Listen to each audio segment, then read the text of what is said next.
কারাবন্দী স্বামীকে মুক্তি দেওয়ার আশ্বাসে মাসে ৪ বার করে ১ বছর ধরে ড্যাশ ড্যাশ করলো ছাত্রদল নেতা।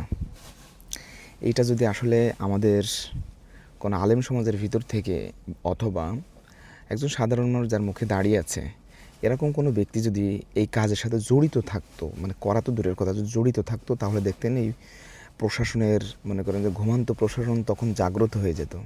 এই যে এই সমস্ত আবাল যে সমস্ত মিডিয়াগুলো আছে, দেশের যেগুলো সার্টিফিকেট প্রাপ্ত মিডিয়া, এরা তখন উঠে পড়ে লাগতো, ঠিক আছে, তার বাসায় যেত, তার আশপাশে খোঁজখবর নিত।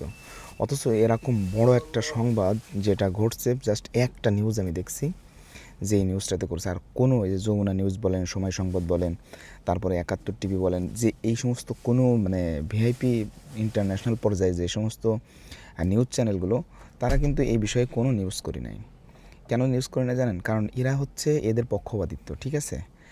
আর যদি এই কাজটা যদি এরকম একজন ভদ্র সমাজের ভিতর থেকে যদি ঘটতো না, তখন দেখতেন যে এরা সকাল বিকাল মানে এইটাকে এমনভাবে হাইলাইট করতো যে দেশে বর্তমানে এইটাই চলতেছে, ঠিক আছে, মানে সব যেন এই করে, এরকম একটা সমস্যার সম্মুখীন হতে হতো।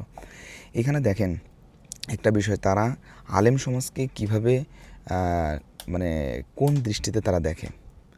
একজন আলেম, সে মানে এই ড্যাশ ড্যাশের সাথে জড়িত না থাকা সত্ত্বেও তাকে কিন্তু গ্রেফতার করা হয়েছিল।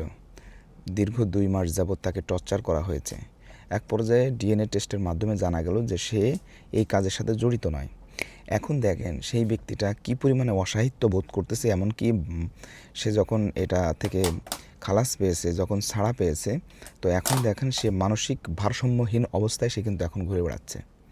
তো একটা মানুষের কেরিয়ারকে, যে আপনারা একটা ভুলভাল একটা নিউজ করে একটা মানুষের কেরিয়ারকে আপনারা নষ্ট করে দিচ্ছেন। আবার দেখেন যে এখানে আইন জানে বোঝে তারপরেও একটা মানুষকে ধ্বংসের দ্বারপ্রান্তে দাঁড় করায় দিচ্ছে।